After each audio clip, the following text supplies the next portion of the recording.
इस वीडियो में हम बात करेंगे कि अगर आप कोई कोर्ट केस करते हैं, कोई अदालत में किसी के खिलाफ आप अगर आप केस करते हैं, तो कौन-कौन सी बातें ज़रूरी हैं, कोर्ट केस करने से पहले। देखिए, कभी भी अगर आप कोर्ट केस करने जा रहे हैं, तो सोच समझ के कोर्ट केस कीजिए, क्योंकि इसमें 3 चीज़ें आपकी जो हैं, वो बहुत ज़्यादा लगेंगी। सबसे पहला तो टाइम, समय बहुत ज़्यादा लगेगा। ये आप अपने दिमाग में पहले से ही बिठा लीजिए कि ऐसा नहीं है कि 1 या 2 या 3 महीने में आपके केस का निपटारा हो जाएगा और केस का फैसला हो जाएगा और आपके हक में केस हो जाएगा। चाहे आप बिल्कुल सही भी हैं, टाइम इसमें लगना ही लगना है, क्योंकि अदालतों की जो कार्रवाई होती है बहुत लेंथी होती है। लीगल प्रोसेस बहुत लंबा होता है, तो टाइम बहुत ज़्यादा लगेगा, आपकी एनर्जी बहुत ज़्यादा लगेगी, एनर्जी बहुत वेस्ट होगी और आपका पैसा भी बहुत लगेगा, क्योंकि आपको एडवोकेट की फ़ीस भी देनी है, जो डॉक्यूमेंट्स आपने इकट्ठे करने हैं और जो भी लीगल प्रोसेस है, उसके लिए हर जगह पे आपको पैसा चाहिए ही होगा। तो ये 3 चीज़ें जो हैं, अपने दिमाग में लेकर चलिएगा। उसके बाद ही अगर आपको लगता है कि वाक़ई में मुझे कोर्ट केस करना ही करना है, तो आप कर सकते हैं।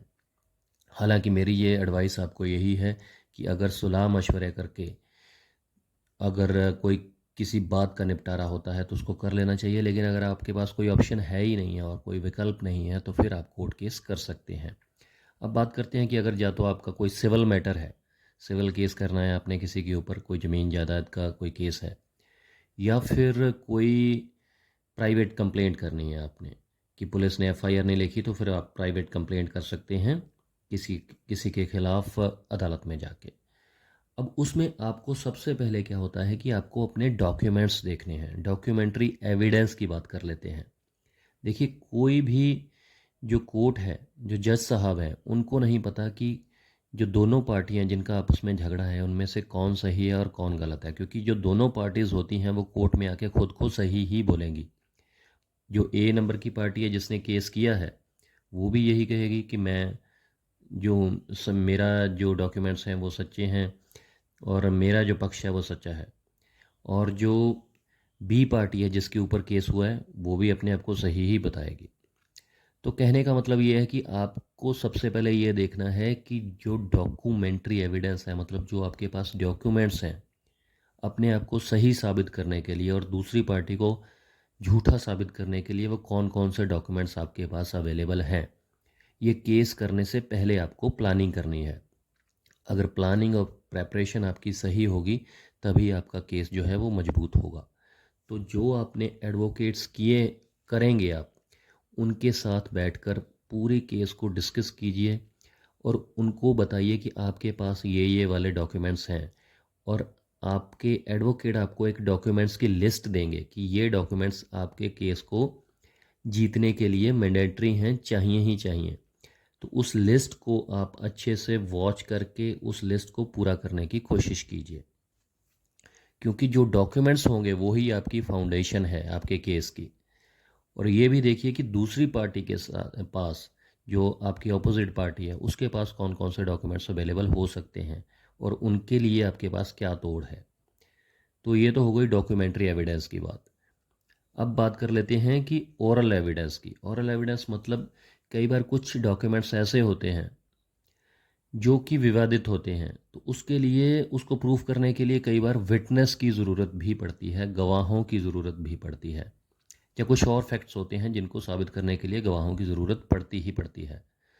तो अपने केस में ये देखिए कि आपके, अगर आपकी कोई ट्रांजैक्शन की बात है, जैसे कि आपने किसी से पैसे लेने हैं, तो उसके लिए कौन सा गवाह आपके पास हो अवेलेबल हो सकता है कि इस केस में इस ट्रांजैक्शन से रिलेटेड या इस मैटर से रिलेटेड कौन कौन से गवाह हो सकते हैं, कौन कौन से विटनेस हो सकते हैं। उन विटनेसेस की एक लिस्ट बनाइए, एक लिस्ट तैयार कीजिए और सारे गवाहों से जाकर मिलिए और उनको अपने कॉन्फिडेंस में लीजिए।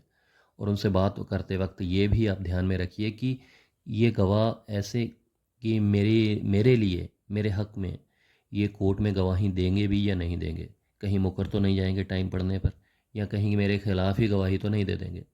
तो विटनेसेस की आपको पूरी लिस्ट तैयार करनी चाहिए, तभी आपको जो है एक पूरी प्लानिंग के साथ आप अपना केस लड़ सकते हैं। और अपने एडवोकेट के साथ अच्छे से आप सलाह मशवरा करते रहिए। क्योंकि जो वो सलाह देंगे वो लीगली आपको उतनी नॉलेज नहीं होगी जितनी एडवोकेट को है। तो जो डॉक्यूमेंट्स की लिस्ट देंगे वो आपको पूरी करनी है केस करने से पहले।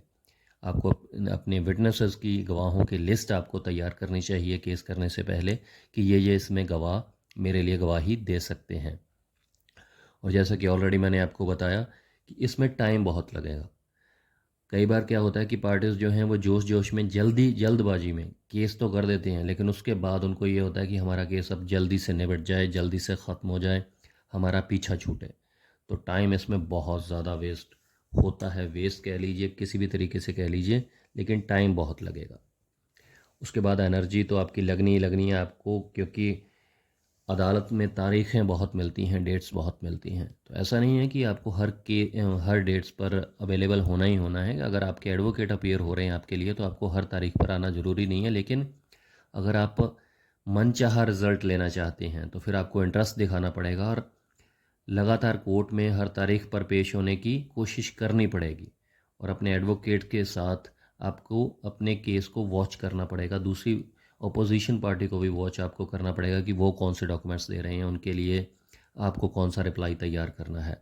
और पैसा, जैसे कि ऑलरेडी मैंने आपको बताया कि इसमें पैसा तो बहुत ज़्यादा खर्च होता है, क्योंकि आपको अपने एडवोकेट की फ़ीस भी देनी है, बाकी और जो भी डॉक्यूमेंट्स इकट्ठा करते हैं आप, जो डॉक्यूमेंट्स लगाते हैं, बाकी जो कोर्ट फीस होती है, कई बार आप जैसे रिकवरी का कोई केस अगर लगाते हैं, कोई पैसों की रिकवरी का, तो उसके लिए भी आपको सरकारी ड्यूटी भी देनी पड़ती है। तो ये सारे खर्चे भी आते हैं।